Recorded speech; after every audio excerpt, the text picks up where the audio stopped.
Desde el programa de Warmis Bolivia, en el sector de Mujeres en la Historia, hablamos de las mujeres afrodescendientes en Sudamérica, quienes han demostrado un notable liderazgo y compromiso en diversas áreas, desde la política hasta la cultura y el activismo social, destacándose como pilares en la lucha por la igualdad y el reconocimiento de los derechos de las comunidades afro.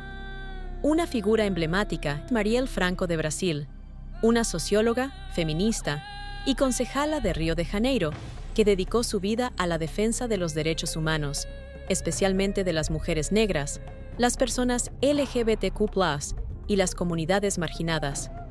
Su trágico asesinato en 2018 conmocionó al mundo, pero su legado sigue vivo, inspirando a nuevas generaciones de mujeres afrodescendientes.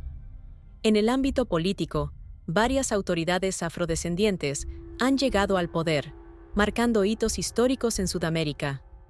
Epsie Campbell, como vicepresidenta de Costa Rica, es un referente en la región por su lucha constante contra la discriminación racial y su enfoque en el desarrollo de políticas inclusivas.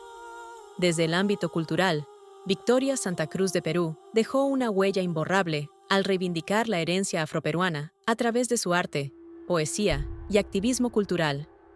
En Colombia, Francia Márquez, una lideresa ambiental y defensora de los derechos afrocolombianos, fue elegida vicepresidenta en 2022, convirtiéndose en una de las figuras políticas más influyentes y un símbolo de resistencia para las comunidades afrodescendientes.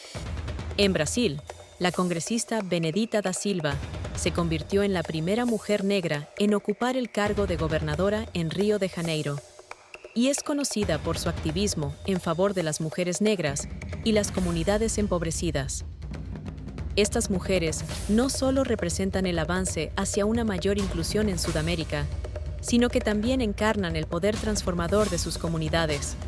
Su capacidad para desafiar barreras históricas y sociales ha abierto camino para las nuevas generaciones, evidenciando la importancia de la participación activa de las mujeres afrodescendientes en la construcción de sociedades más justas y equitativas. A través de su liderazgo, estas figuras han contribuido a redefinir los espacios de poder y han dado visibilidad a las demandas y aportes de las comunidades afrodescendientes en la región.